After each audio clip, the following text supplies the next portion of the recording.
नमस्कार। Sunset TV पर आपका स्वागत है। हाजिर हूं मैं हर्ष रंजन लेकर प्रोग्राम अर्थनीति। अर्थनीति बिजनेस, फाइनेंस और इकोनॉमी से जुड़ा वो कार्यक्रम है जिसमें हम आम जनता की भाषा में समझने समझाने की कोशिश करते हैं कि दुनिया और भारत के आर्थिक मंच पर क्या कुछ चल रहा है।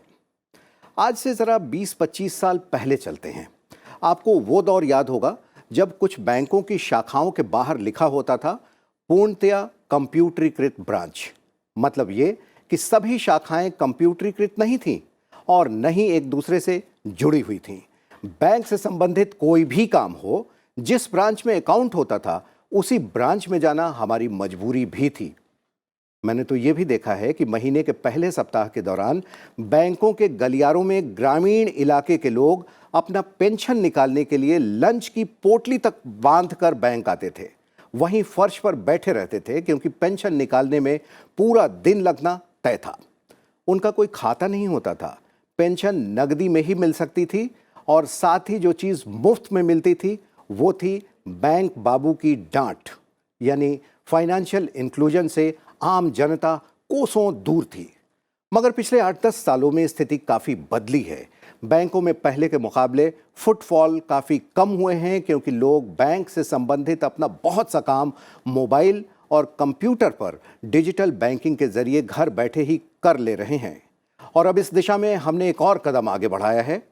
चौंकिएगा नहीं अगर मैं कहूं कि आपके पास मोबाइल, लैपटॉप, कंप्यूटर और यहाँ तक कि इंटरनेट भी नहीं है तो भी आप डिजिटल बैंकिंग बड़े आराम से कर सकते हैं। DBU यानी डिजिटल बैंकिंग यूनिट्स के जरिए देश के 75 जिलों में 75 डिजिटल बैंकिंग यूनिट्स की शुरुआत प्रधानमंत्री ने की है। ये इस दिशा में मील का पत्थर है। अब बिना मोबाइल और इंटरनेट वाला व्यक्ति भी इन केंद्रों पर जाकर खुद ही डिजिटल बैंकिंग कर सकता है। न किसी बैंक बाबू के सामने विनती करना और न ही समय की बर्बादी। आखिर ये सब कैसे संभव हो पाया, जानेंगे आज की चर्चा में। हमारे साथ दो मेहमान स्टूडियो में इस समय जुड़े हैं। चरण सिंह जी हैं, पंजाब एंड सिंध बैंक के पूर्व अध्यक्ष हैं, IMF में रह चुके हैं। आपका बहुत बहुत स्वागत चरण सिंह जी। हमारे साथ दूसरे मेहमान हैं सुभाष चंद्र पांडे जी। आप भारत सरकार के वाणिज्य और उद्योग मंत्रालय में विशेष सचिव रह चुके हैं। आपने बैंकिंग के क्षेत्र में काफ़ी कुछ काम किया है, या यूँ कहें कि फाइनेंशियल इंक्लूजन के लिए आपने बहुत कुछ नीतियाँ बनाई हैं और उसमें काम किया है। ये DBUs यानी डिजिटल बैंकिंग यूनिट्स, शुरुआत यहाँ से करते हैं। ये क्या है और आम आदमी इसका उपयोग कैसे कर पाएगा? जी देखिए, जो बैंकिंग सेवाएं जनता तक कैसे पहुँचें, ये एक बहुत महत्वाकांक्षी योजना है जो कई सालों से चल रही है।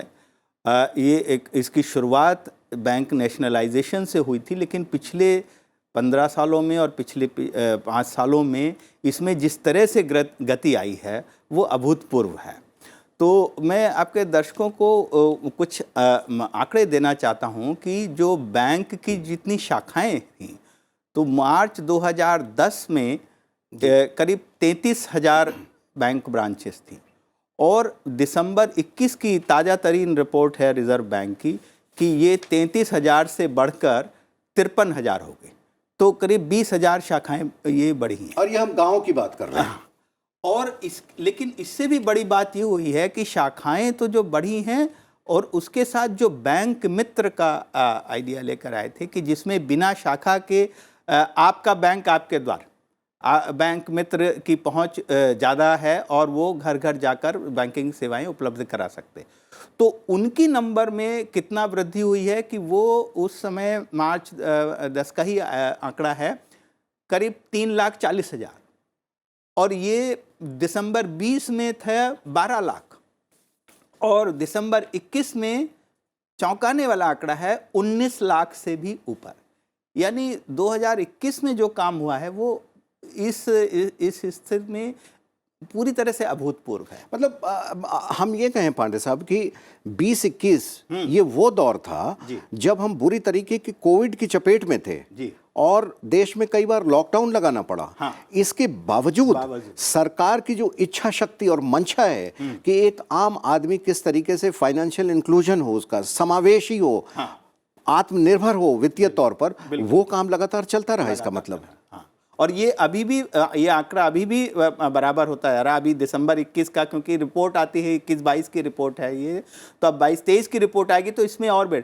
तो ये जो डिजिटल बैंकिंग सेवा केंद्र का जो योजना है, जिसमें 75 केंद्र शुरू किए जा रहे हैं 75वें वर्ष में, ये इसी का क्रम में एक अगला मील का पत्थर है कि जैसे एक छोटा एटीएम है, उसमें कैश निकालने की सुविधा है और एक बैंक ब्रांच में जाके बहुत कुछ करने की सुविधा है। ये एटीएम और फुल बैंक ब्रांच के बीच की एक चीज़ है कि एक तो उसमें उतने ज़्यादा बैंक का स्टाफ नहीं है, सेल्फ सर्विस की तरह है, जैसे सेल्फ सर्विस रेस्टोरेंट है। तो आप जाते हैं, आपको अगर मदद की ज़रूरत है तो कुछ लोग हैं जो आपको बता रहे हैं। अभी भी एटीएम में आप जाते हैं तो देखते हैं कि जो एटीएम के बाहर जो सिक्योरिटी गार्ड है वो कभी कभी फैसिलिटेट कर दे, अगर आपको नहीं समझ में आ रहा है तो वो बता देते थे। तो यहाँ पर कुछ और लोग हैं, जो कुछ टर्मिनल्स हैं जो आप आते हैं, अगर आपको पता है तो आप बिना किसी सहायता के खुद ही कर सकते हैं बिजनेस उसमें, और अगर ज़रूरत है तो वहाँ पर कुछ लोग हैं जो आपकी मदद करें। लेकिन ये कि आपके पास, जैसे आपने शुरू में कहा कि आपके पास फ़ोन मोबाइल नहीं है, सब कुछ वहाँ पर है टर्मिनल, आप जाइए।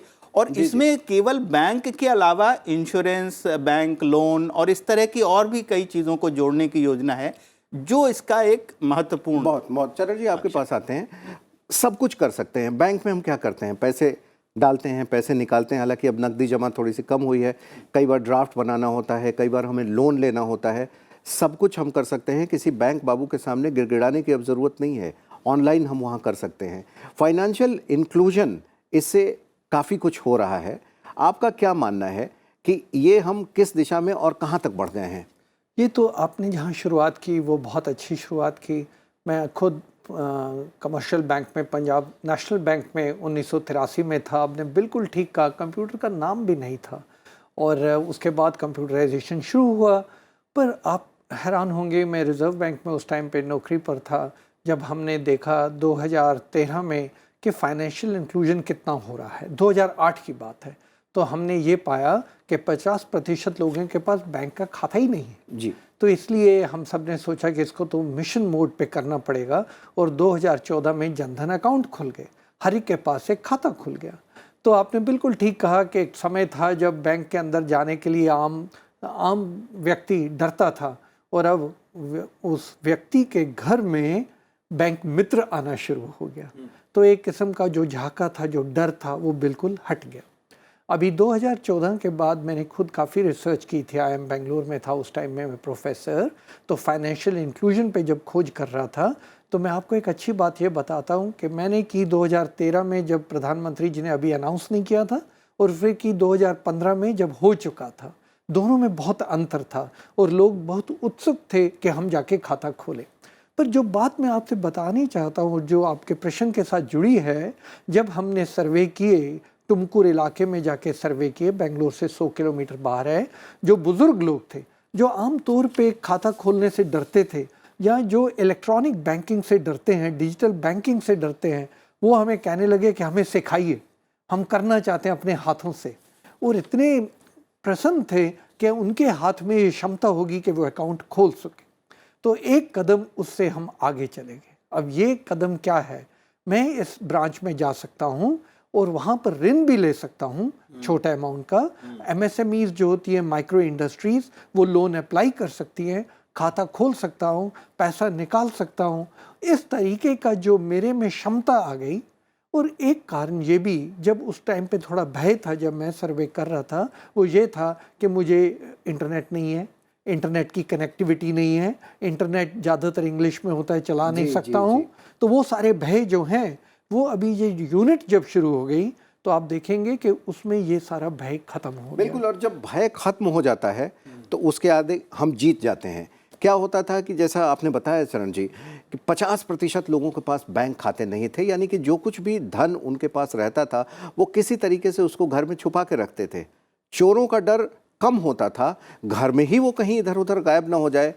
बूढ़े हो गए हैं, रिटायर हो गए हैं, इन सब से उनका आत्मविश्वास बढ़ा है। और हमने चर्चा की कि आखिर ये डीबीयूज़ जो है, डिजिटल बैंकिंग यूनिट्स, इनसे क्या फ़ायदे होंगे।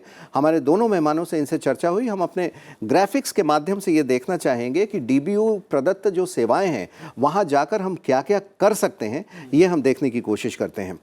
सबसे पहले तो हम अगर किसी भी डिजिटल बैंकिंग यूनिट के पास जाएं तो हम खाता खोल सकते हैं अपना, बड़े आराम से। ई-केवाईसी है, वीडियो केवाईसी है, उसके ज़रिए खाता खोल सकते हैं। हमारे खाते में कितने पैसे हैं ये देखने के लिए हम अपना बैलेंस जान सकते हैं। पासबुक प्रिंट कराना एक ज़माने में बड़ी मुश्किल होती थी। बैंक बाबू कह देते थे कि आप कल आइए, आज बहुत भीड़ है, प्रिंटर ख़राब है। वहाँ आप पासबुक प्रिंट स्वयं कर सकते हैं। फंड ट्रांसफ़र कर सकते हैं किसी को देना हो। निवेश, सावधि जमा जिसे कहते हैं, फिक्स डिपॉजिट आप कर सकते हैं। लोन अगर लेना हो तो लोन का फॉर्म भर सकते हैं, उसका स्टेटस क्या है वो भी चेक कर सकते हैं। अगर कोई चेक आपने जारी कर दिया और बाद में लगे कि नहीं ये पेमेंट हमें नहीं करनी है, रुकवाना है, तो चेक स्टॉप पेमेंट की सुविधा भी आप उससे ले सकते हैं। क्रेडिट कार्ड हो, डेबिट कार्ड हो, इसके लिए अप्लाई कर सकते हैं।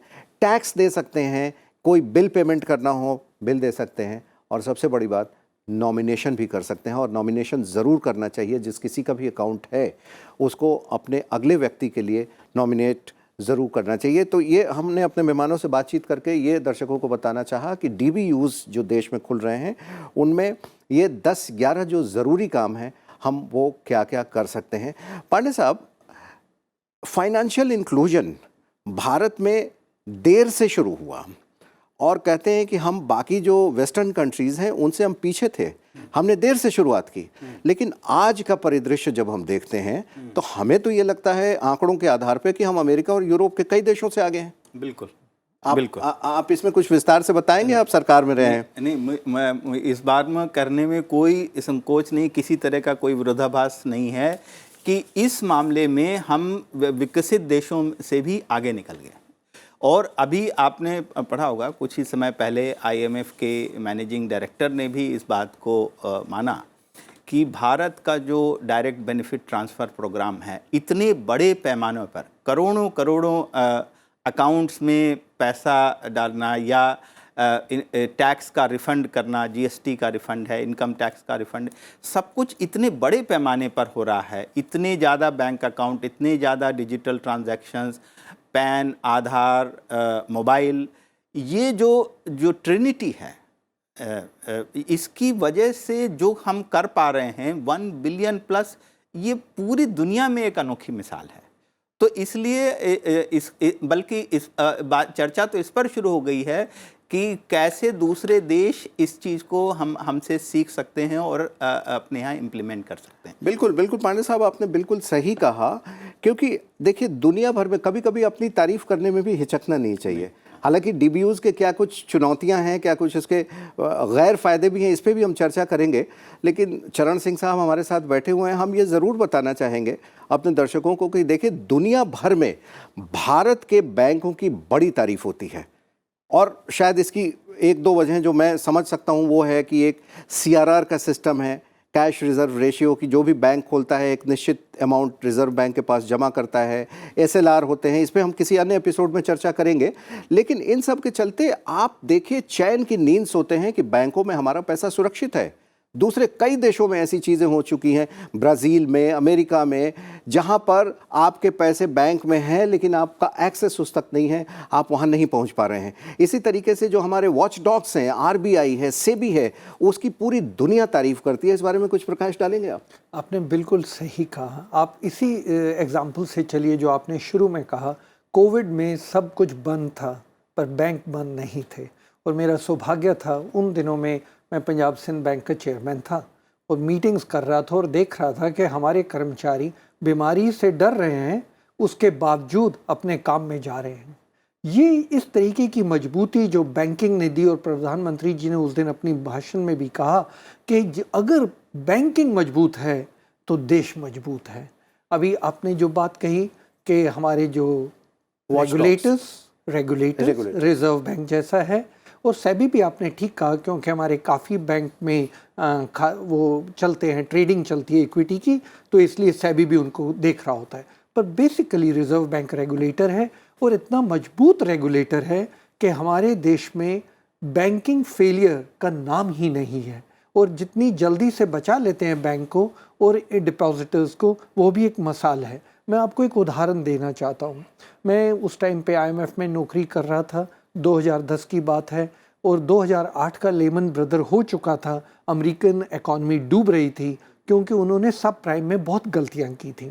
उस टाइम पे उन्होंने हमारे देश से, रिजर्व बैंक से रेगुलेटर्स को बुलाया था और कहा था कि हमें बताइए कि आपने किस तरीके बैंकों को रेगुलेट किया और किस तरीके नॉन बैंकिंग फाइनेंस कंपनीज को रेगुलेट किया। हमारे यहाँ तो शैडो बैंक हमें डुबा रहे हैं, बताइए कैसे। और आपको एक और अच्छी बात बताता हूँ, मैं क्योंकि रिजर्व बैंक में बड़े वर्ष रहा हूँ, तो मैं स्टैनफोर्ड में पढ़ रहा था, और स्टैनफोर्ड सैन फ्रांसिस्को में एक फेड रिजर्व की ब्रांच है। वहाँ पर मैडम जेनेट येलन, जो आजकल वहाँ पे फाइनेंस मिनिस्टर हैं, वहाँ पर प्रेसिडेंट थी। उन्हें जब पता चला कि रिजर्व बैंक का एक GM इधर आया हुआ है, उन्होंने स्पेशली मेरे साथ मीटिंग्स की और पूछा कि आप रिजर्व बैंक में क्या करते हैं कि आप अपने बैंकों को इतना मजबूत रखते हैं। मेरा कहने का भाव ये है, हमें अपने बैंकों पे और अपने रेगुलेटर्स पे पूरा मान रखना चाहिए। उन्होंने जिस तरीके का काम किया है वो बेमिसाल है और दुनिया उनका लोहा मानती है। दुनिया उनका लोहा मानती है, और इसी का एक्सटेंशन है DBU कि पहले हम बैंकों के पास जाते थे, अब बैंक हमारे पास, हमारे से जितना नज़दीक हो रहे आ रहे हैं। DBU पे हम चर्चा कर रहे हैं, डिजिटल बैंकिंग यूनिट्स पे, और इसके क्या फ़ायदे होंगे ये हमने चर्चा भी की। और देखते हैं ग्राफिक्स के माध्यम से कि 5 बड़े फ़ायदे इन DBU से क्या होने वाले हैं। तो एक तो सबसे बड़ा फ़ायदा ये है कि देश में जो ग्रामीण इलाके हैं जहां फाइनेंशियल लिटरेसी की थोड़ी सी कमी है, वहां पर फाइनेंशियल लिटरेसी को बढ़ाने में मदद मिलेगी। फाइनेंशियल लिटरेसी मतलब लोग खुद अपना खाता ऑपरेट कर पाएंगे, जान पाएंगे, उन्हें कोई बेवकूफ़ नहीं बना पाएगा, उनके खाते से कोई पैसे नहीं निकाल पाएगा। डिजिटल बैंकिंग का लाभ सबको मिलेगा। मोबाइल फ़ोन और कंप्यूटर नहीं भी है, जैसा हमने पहले कहा, यहाँ तक कि इंटरनेट नहीं है तो भी आप डिजिटल बैंकिंग कर सकते हैं। डिजिटल बैंकिंग सेवाओं का बहुत तेज़ी से विस्तार होगा, और डिजिटल बैंकिंग से अर्थव्यवस्था को बहुत बड़ा फ़ायदा होगा। अर्थव्यवस्था को इससे किस प्रकार से फ़ायदा होगा, और क्या हम GDP के आंकड़ों में भी कुछ परिवर्तन देख सकते हैं इससे अपवर्ड? बिल्कुल। मैं पिछली जो बात हो रही थी कि किस तरह से रिज़र्व बैंक के रेगुलेशन की वजह से हमारे यहाँ बैंक फेल्योर इतने नहीं हैं जितने और विकसित देशों में हैं, उसकी एक वजह यह है कि अभी भी हमारे बहुत सारे लोगों में के बीच में ऋण को लेकर एक जिसको कहते हैं एक पारंपरिक सोच है, ऋण लेने से कतराते हैं और ऋण लेकर खर्च करने से भी कतराते हैं। और एक तरह से ये अच्छी बात है कि जितने उतने पैर पसारिए, जितनी लंबी सौर, तो उस तरह। तो इस एटीट्यूड के साथ, लेकिन उसके चलते ये है कि कुछ विकसित देशों में जहाँ जिसको कहते हैं bank credit to GDP ratio, वो 150-200% है, हमारे यहाँ 50% है। जितना सालाना GDP है उसका आधा क्रेडिट है। तो अगर आज के ज़माने में ये एक तरह की अर्थनीति है जो सारी दुनिया को इसको लेकर चल रही है कि आगे बढ़ना है, तो अगर आप इसी पर ही आप रहे कि जो हमारे अपने साधन होंगे उन्हीं से जो कर सकते हैं करेंगे, ऋण नहीं लेंगे, तो आगे नहीं बढ़ सकते। जी जी जी। तो इस सोच के चलते सन 80 तक हम 3% की वृद्धि दर पर चले। उसके बाद जब हमने ऋण लेना शुरू किया व्यक्तिगत रूप से और सरकारी तौर पे, तो 3% से 6% पर ग्रोथ रेट हुई। तो ऋण और ग्रोथ में सीधा संबंध है। 50% क्रेडिट GDP के साथ जब ये बढ़ेगा 60%, 70%, तो डेफिनेटली इसका फ़ायदा ग्रोथ में होगा। तो जो छोटे उसकी बात हो रही थी, वो उसमें यह है कि जो क्रेडिट देने में बैंक के पास पैसा है, लेकिन बैंक देना नहीं चाहता। क्यों नहीं देना चाहता? क्योंकि जो बोरोवर है उसकी क्रेडिट हिस्ट्री नहीं, उसको पता नहीं कि उसके पास कितनी इनकम है। अगर एक छोटा सा, अभी आपने देखा होगा कि छोटे दुकानदार भी पेटीएम वगैरह से पेमेंट लेते हैं और UPI से लेते हैं, तो उससे जो जितना पेमेंट उनका डिजिटल रिकॉर्ड क्रिएट होता है, हिस्ट्री क्रिएट होती है, तो बैंकों के लिए वो रिकॉर्ड वेरीफाई कर सकते हैं। उससे एक प्रूफ हो जाता है कि इसकी इतनी इनकम है, पिछले महीने इतना कमाया, पिछले 6 महीने में इतना कमाया, तो इसके आधार पर लोन मिलना बहुत आसान हो जाएगा। तो और उस लोन के मिलने से बिजनेस बढ़ेगा, डिमांड बढ़ेगी, कंजम्पशन बढ़ेगा, और जितना आप आसानी देंगे जी, उतना ही उसमें खर्च करने के लिए भी एक इम्पल्सिव बाइंग भी बढ़ेगी। चरण जी, जब हम डीबीयू की बात कर रहे हैं तो इसमें कोई एक सिस्टम है, ब्रिक एंड मोर्टार सिस्टम। ये मैं भी समझ नहीं पाया हूँ कि ये ब्रिक एंड मोर्टार सिस्टम क्या है, संक्षेप में एक बताएंगे, और किस तरीके से डिजिटल इकोसिस्टम जो है इससे क्रिएट होगा और बेटर होगा। बिल्कुल, ये दोनों का प्रश्न का जवाब देता हूँ, पर मैं एक और बात आपसे कहनी चाहता हूँ। जो बैंकिंग सिस्टम है एक ऑक्सीजन की तरह होता है। अगर ऑक्सीजन अच्छी है तो ग्रोथ अच्छी होती है एक इंसान की। उसी तरीके अगर अर्थव्यवस्था में बैंकिंग सिस्टम अच्छा है, हर एक को पैसा मिल रहा है जिसको चाहिए, और अगर वो कहीं आप आकर पैसा रखना चाहता है वो रख सकता है, तो उससे अर्थव्यवस्था का काफ़ी लाभ हो जाता है। खास करके जनधन में प्रधानमंत्री जी ने काफ़ी बार कहा कि देखिए हमारे पास कितने डिपॉजिट आ गए हैं, तो उससे आप लाभ कर सकते हैं। अभी आपने जो ब्रिक एंड मोटर ब्रांच की बात कही, ब्रिक एंड मोटर का मतलब है फिजिकल ब्रांच है। आप वहाँ पहुँच सकते हैं, सिर्फ टेलीफोन के रास्ते नहीं, आप वहाँ फिजिकली जाके पूरी चीज़ देख सकते हैं, कर्मचारी को मिल सकते हैं, उनसे सीख सकते हैं, अगर चाहे तो अपने आप कुछ उसमें ट्रांजैक्शन कर सकते हैं। जहाँ तक डिजिटल इकोसिस्टम का सवाल है, वो फिनटेक का सवाल है। आप एक अंदाज़ा लगाइए कि मैंने लोन एप्लीकेशन दी, किसी को मिलने की ज़रूरत नहीं है, मेरी क्रेडिट हिस्ट्री बैंक के पास अपने आप आ गई, मेरी लोन एप्लीकेशन अपने आप थ्रू हो गई। जो कई बार आपने जैसे कहा ना, शुरू में शिकायत लगती थी कि मिलना पड़ता था, ब्रांच में जाके 10 लोगों को मिलना पड़ता था, हर आदमी अलग सवाल पूछता था, कई बार डर लगता था कि हमसे कुछ मांग तो नहीं रहा है। अभी वो सब चीज़ की ज़रूरत नहीं है। तो डिजिटल इकोसिस्टम से एक तो हम लोग डिजिटली सारी ट्रांजैक्शन कर पाएंगे, दूसरा डिजिटली हमारी एप्लीकेशंस की प्रोसेसिंग हो जाएगी, खाते खुल जाएंगे, लोन एप्लीकेशन प्रोसेस हो जाएंगी, क्रेडिट रेटिंग अपने आप जहाँ चाहिए वहाँ पहुँच जाएगी, लोन हमें मिल जाएगा, ब्रांच में जाने की ज़रूरत ही नहीं होगी। तो जिस तरीके की सहूलतें सरकार सोच रही है, और जिस तरीके आपने भी कहा और मैं भी आपको बता रहा था, हम लोग लीप फ्रॉग कर रहे हैं, दुनिया पीछे रह गई है। आपको एक बहुत आसान उदाहरण देता हूँ। आप बैंक से जब पैसा निकालते हैं, ओटीपी आता है आपके, ये बिल्कुल फायरवॉल है, सेफ्टी है, आप ही हैं। ये विदेशों में कहाँ है? ये नहीं है। तो हम लोग कहीं आगे गुजर चुके हैं दुनिया से, और दुनिया को एक एग्जाम्पल मसाल दे रहे हैं कि आप इस तरीके डिजिटली, जहाँ ब्रिक एंड मोटर ब्रांच नहीं हो सकती है, फिजिकली नहीं जा सकते हैं, कनेक्टिविटी की प्रॉब्लम हो सकती है, आप इस तरीके 24/7 बैंकिंग करवा सकते हैं। तो इस तरीके से हम डिजिटल इकोसिस्टम क्रिएट कर रहे हैं। एक आखिरी सवाल आपसे पांडे साहब हम ये करना चाहते हैं। चरण जी ने जैसा कहा कि हम दुनिया से ऑलरेडी आगे हैं अभी, और ये आगे हम और ये दूरी डिस्टेंस पीछे छोड़ते जाए बाकी देशों को डिजिटल बैंकिंग और वित्त व्यवस्था के मामले में, उसके लिए आप कहाँ देख रहे हैं कि भारत अगले 5 वर्षों में कहाँ जाकर खड़ा होगा? नहीं, ये देखिए, अब तो पहले नंबर पर तो है ही, सिर्फ फर्क ये है कि पहले और दूसरे में जो गैप है वो कितना बढ़ेगा। जी। तो पहला ही रहेगा। वो गैप बढ़ाने के बाद कितना फासला हम कितना, जैसे एक है कि आप कभी 10वीं बड़ी अर्थव्यवस्था थे, 6वीं अर्थव्यवस्था है, अब आप तीसरी बड़ी अर्थव्यवस्था बनने के तरफ बढ़ रहे हैं। तो ये है।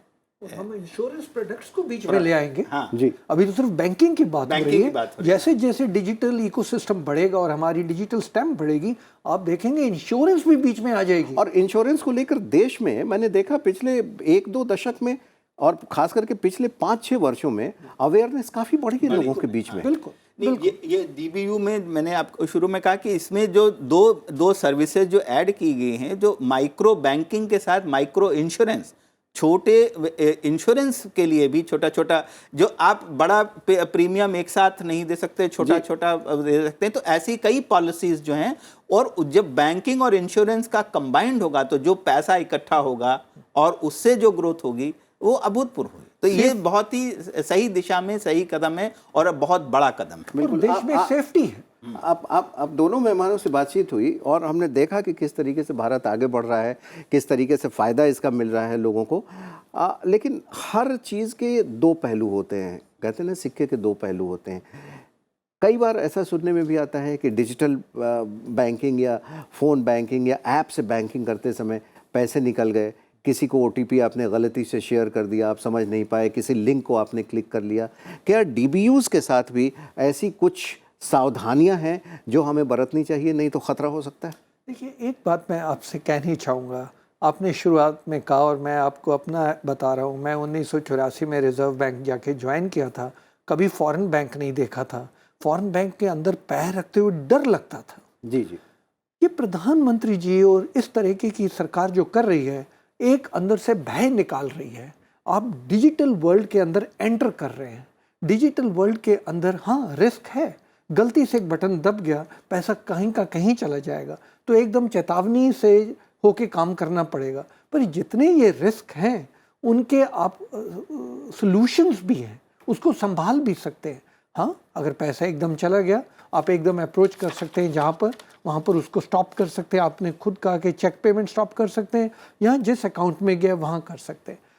रिस्क तो रहेगा। सड़क पर अगर आप गाड़ी चला रहे हैं तो थोड़ा सा रिस्क रहेगा, क्योंकि इलेक्ट्रॉनिक स्पीड से ट्रांजैक्शन हो रही है।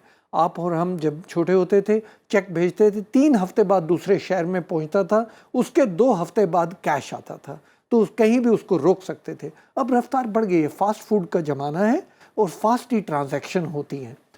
पर मैं ये कहता हूँ, जहाँ पर ये रिस्क है, आम तौर पे फायरवॉल्स भी हैं, काउंटर क्वेश्चंस भी पूछे जाते हैं। अखिरला बटन दबाने से पहले 3 बार आपसे कहा जाता है कर दें, आपने देख लिया है, श्योर। तो उस तरीके आपको बॉक्स भी टिक करना होता बॉक्स है, भी you टिक agree, करना ताकि you होता take your है। time। तो सिस्टम इस तरीके बनाया गया है जी। कि जहाँ रिस्क है स्पीड के साथ, वहाँ पर चेतन अगर हैं तो उतना भी डर नहीं है। जी। तो गाड़ी अगर सड़क पे होगी, थोड़ी बहुत खरोच लग सकती है, इसका मतलब ये नहीं कि गाड़ी को सड़क पे नहीं लाना है। जी, यानी कि फाइनेंशियल इंक्लूजन की दिशा में भारत बहुत तेज़ी से आगे बढ़ रहा है। हमने अपने दोनों मेहमानों से बातचीत की और ये देखा कि बैंकिंग व्यवस्था में भारत दुनिया का लीडर है, और ये सब कुछ इसलिए संभव हो पाया है कि सरकार के पास एक विल पावर है, और विल पावर से लोगों को जोड़ने की ताकत आई है, लोगों में भय ख़त्म हुआ है। और हम सब जानते हैं कि जब भय ख़त्म हो जाता है तो जीत आपकी कदमों में होती है। आप दोनों मेहमानों का चर्चा में शामिल होने के लिए बहुत बहुत धन्यवाद। तो दोस्तों, इतना ही। अगले एपिसोड में फिर किसी ऐसे ही मुद्दे के साथ आपसे मुलाकात होगी। तब तक के लिए हमें दीजिए इजाज़त। नमस्कार।